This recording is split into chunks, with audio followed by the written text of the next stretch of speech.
প্রিয় শিক্ষার্থী বন্ধুরা, আজ আমরা চতুর্থ শ্রেণীর ইংরেজি বইয়ের ইউনিট 3.3 অ্যাক্টিভিটি দেখব। Language focus, preposition at, in. Look at the sentence used in the text. I study at Ajimia Government Primary School in Chatpur. At is used before the exact place of something or someone. At নির্দিষ্ট কোনো কিছু বা কোনো ব্যক্তির পূর্বে ব্যবহৃত হয়। Examples: he is at the hospital now. এখানে হসপিটালকে নির্দিষ্ট করে বোঝানো হয়েছে, তাই অ্যাট বসেছে। He was at the market yesterday. মার্কেটকে নির্দিষ্ট করে বোঝানোর জন্য মার্কেটের আগে অ্যাট বসেছে। At is also use to refer to a particular time.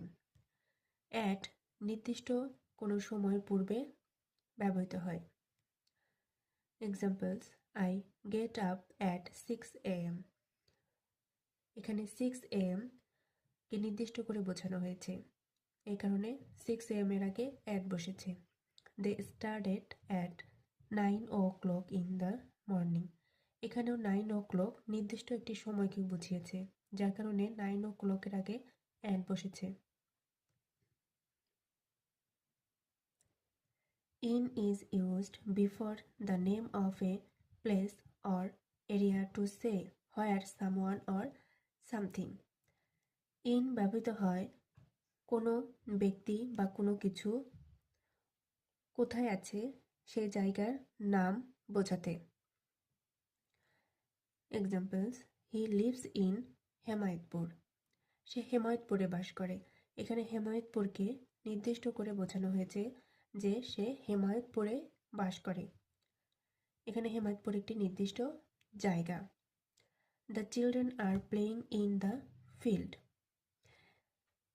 বাচ্চারা মাঠে খেলছে। মাঠকে এখানে নির্দিষ্ট করে একটা জায়গা বোঝানো হয়েছে, যার কারণে ফিল্ডের আগে ইন বসেছে। In a sentence, we used at before the name of a small place and use in before the name of a large place. এই বাক্যে ছোট জায়গার পূর্বে অ্যাট বসানো হয়েছে এবং বড় জায়গার পূর্বে ইন বসানো হয়েছে। Example: he lives at Phulbaria in Mymensingh. এখানে ফুলবাড়িয়া ছোট জায়গা, এর সামনে অ্যাট বসেছে এবং ময়মনসিংহ বড় জায়গা বোঝাতে ইন বসেছে। He is now leaving at Kaladeba in Ramgarh উপজেলা। এখানে কালাডেবা ছোট জায়গা, তাই এর সামনে অ্যাট বসেছে এবং রামগড় একটি বড় জায়গা হয়, এর সামনে ইন বসেছে। Activity 4.1 Fill in the blanks with the correct preposition at or in. She is walking in the park.